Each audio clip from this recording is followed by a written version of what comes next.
Let's talk about the 1 seeds. Man, I thought the Lions were going to the Super Bowl. Yeah, you did. I thought it on the Tuesday of the regular season after Labor Day. I thought it. And I thought it even when they lost.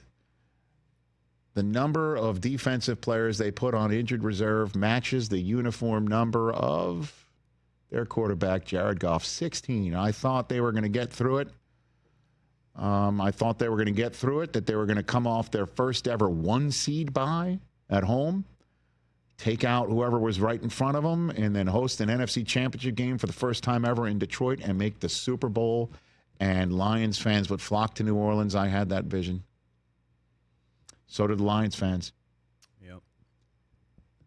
But the Lions were the ones who made the mistakes on Saturday night.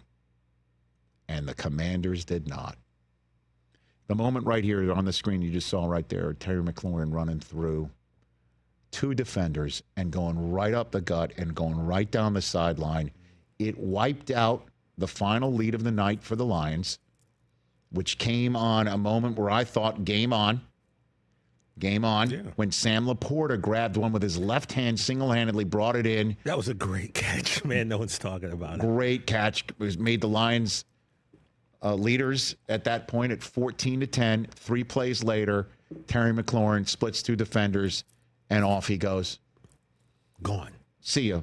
And that's when the game officially got drunk.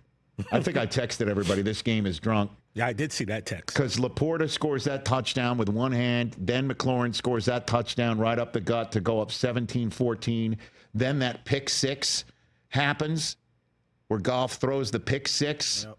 Frankie Louvu just lowered the boom on Goff. He goes out of the game into the blue tent for a concussion check. In comes former high school head coach Teddy Bridgewater a month after being signed.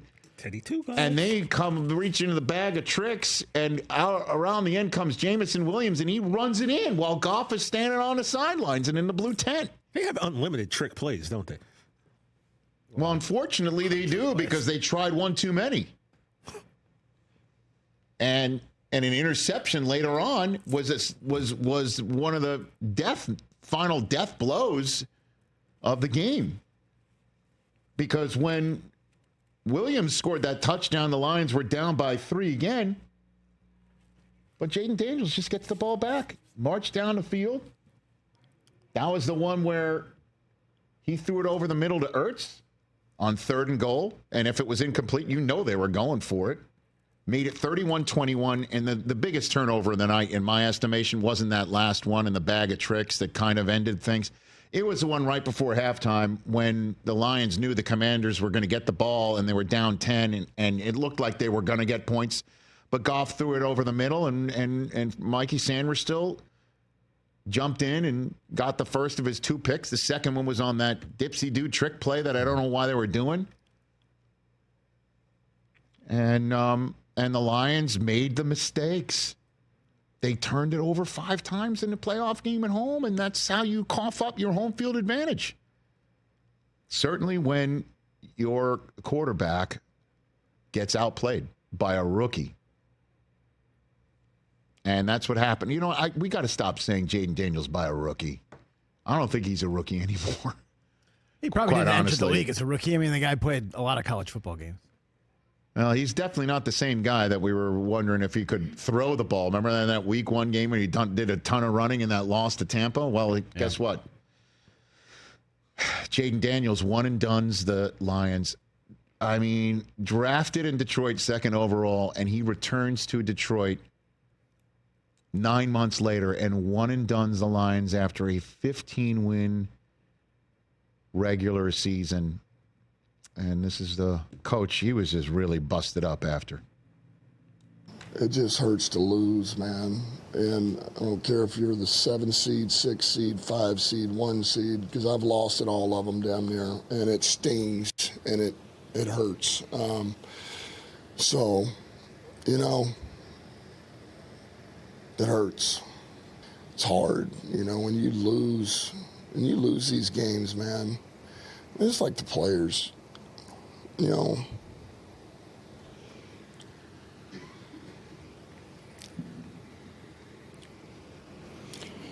what they put into it. A lot of people don't know, what they go through. You have to get up. Bodies beat you. Mentally stay locked in and do those things. So, long season. What happened on the 12 men on the field penalty? It's my fault. It's my fault. I just love that guy, just being all about it and being into it and wearing it on his sleeve, whether it's rallying after a win or putting it on his shoulders. That 12-man, that was the one where they were going for it on fourth down again. I mean, inside the 5 again, because that's what they do with their quarterback, with Jayden Daniels. In a way, again, as we mentioned the first 2 hours of the show, I've never seen a rookie quarterback have that put on his plate. He willingly accepts it because he's so damn good at it, and the players and coaches keep on expecting it because they should.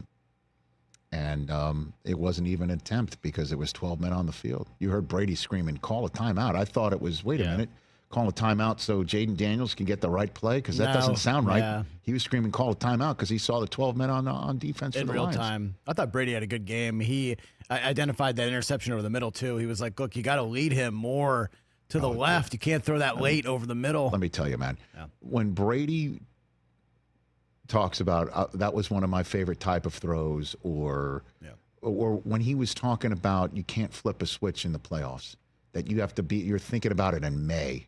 You're thinking, I turned to Susie, I'm like, if there's any analyst that wants to tell me what it's like to perform in the playoffs and what you have to do to perform in the playoffs, I will listen to Tom Brady. It's kind of amazing. I was also waiting for him to criticize Ben Johnson on a couple of those play calls. Yeah, he sort of did. He sort of did. Dude, it's just it's as weird as it gets. Yeah.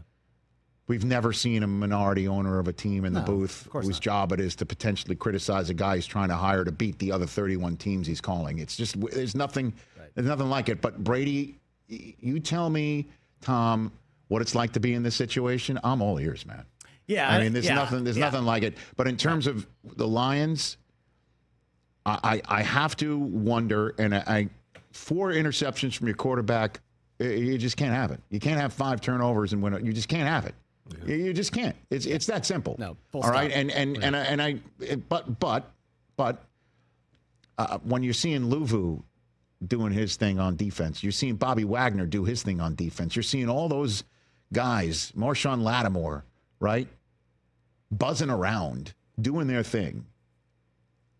I'm sitting here thinking, what if the Lions had all their guys on defense? Would it be, I understand that other teams are banged up, and but many guys, that's a lot. Yes, of guys, I think by the end of the day, but Goff it was still would too have turned much. it over. Like that's not the point. Maybe so. Maybe Chris, but maybe if maybe Aiden so. Hutchinson and those defensive guys are there, then they're putting the offense in a different. You know what I mean? Things are 5 different. turnovers is 5 turnovers. In the first 13 weeks of the season, the Detroit Lions allowed 30 or more points in the first 12 games of their season, first 13 weeks, including the bye. They allowed 30 or more points in none of their games. 0. Nobody scored more than 30 against them. In 4 of their last 6, including the playoffs, they allowed 30 or more points. And after a while, it's just the attrition that I was concerned about. I think we saw it. Now, and what pushes you over the edge are the turnovers from your quarterback, and then the other team having a quarterback performing at such an incredibly high level that your mistakes get amplified. Yeah, you can't overcome. And that's it. And that's how the Lions get one and done. And I feel for all you Lions fans out there. I am sending my best, man, because damn, was it all set up. And then the football gods started taking all these defenders away, and then the mistakes get made, and you couldn't overcome them. And you ran into the wrong team at the wrong time. Catch the Rich Eisen Show every single day on the Roku channel, 12 to 3 Eastern, for free.